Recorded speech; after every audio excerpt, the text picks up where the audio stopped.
Welcome to The Explainer. So today, we're going to get into the science of actually doing the things you intend to do. Turning those good thoughts into real-world action. We'll break down exactly why it's so hard to do what we know is best for us, and then we'll talk about how to build intentions that are basically bulletproof, strong enough to fight off distraction, doubt, and all that temptation. Okay, so let me ask you something. Have you ever known exactly what you should be doing, but you just do the opposite? You wake up all fired up like, today's the day, I'm eating clean. And then by 8 p.m. you're on the phone ordering a pizza. Or you should hit the gym, but somehow that couch has this magnetic pull, right? It's that classic gap between what we want and what we do. And trust me, it's a struggle for pretty much everyone. Well, believe it or not, this thing has a name. It goes way back to ancient philosophy, actually. It's called akrasia, and it's just a fancy word for that state of acting against your own better judgment. The most important thing to get here is that this isn't some personal failing on your part. Nope, it's a well-documented piece of human psychology. And just knowing that, that's the very first step to getting a handle on it. So what's the fix? Most of us think, I just need more willpower, right?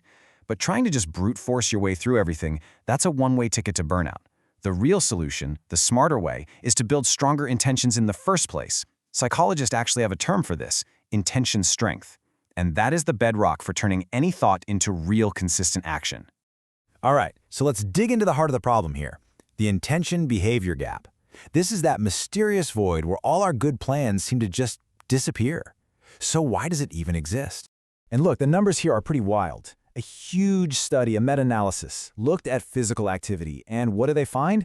Only about 46% of people who say they're going to exercise actually do it. Let that sink in. That means more than half of all those great intentions just, poof, vanish into that gap. We're talking about a massive disconnect between what we plan and what we do.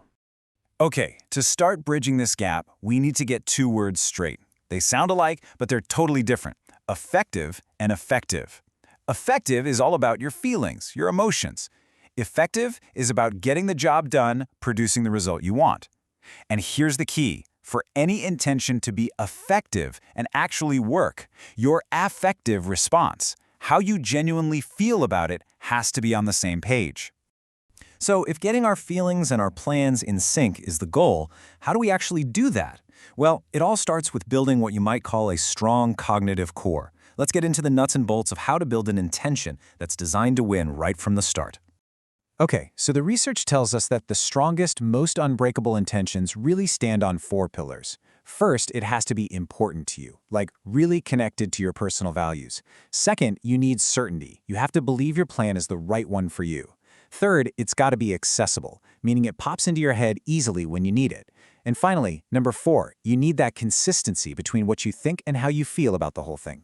And that last one really gets to the heart of it all. Think about it. If your brain, your cognitive side is saying, yeah, I should totally go for a run, but your emotions, your affective side are screaming, no way, I'm tired and that sounds awful. Well, that intention is built on shaky ground. It's fragile. But when what you think and what you feel are finally pointing in the same direction, that's when your intention becomes rock solid. It's stable and seriously powerful. All right, let's level up. How do we take an intention from just a casual preference, like, yeah, I'd like to be healthier, and turn it into something that's totally non-negotiable, a core personal principle? The secret here is a process called moralization, and it's exactly what it sounds like. You reframe your goal. It's no longer something you just want to do. It becomes something that is fundamentally the right thing to do. It's like making a moral contract with yourself. Suddenly, it's not just a choice anymore. It's woven right into your values. There's this fantastic quote from the philosopher Wang Yongmeng that just nails this idea. He said, "To know and not to act is not to know." He basically argued that real knowledge and action can't be separated. So if you say you know that being healthy is the right thing, but you don't act on it, you don't really know it yet.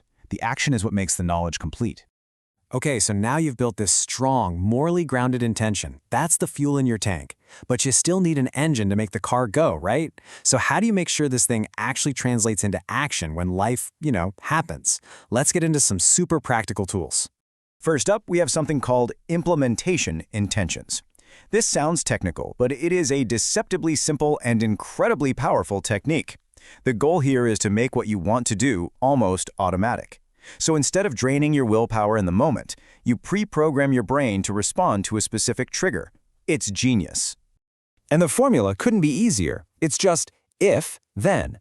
If this specific situation happens, then I will do this specific behavior. So, for example, if my alarm goes off at 7 a.m., then I will immediately put on my running shoes.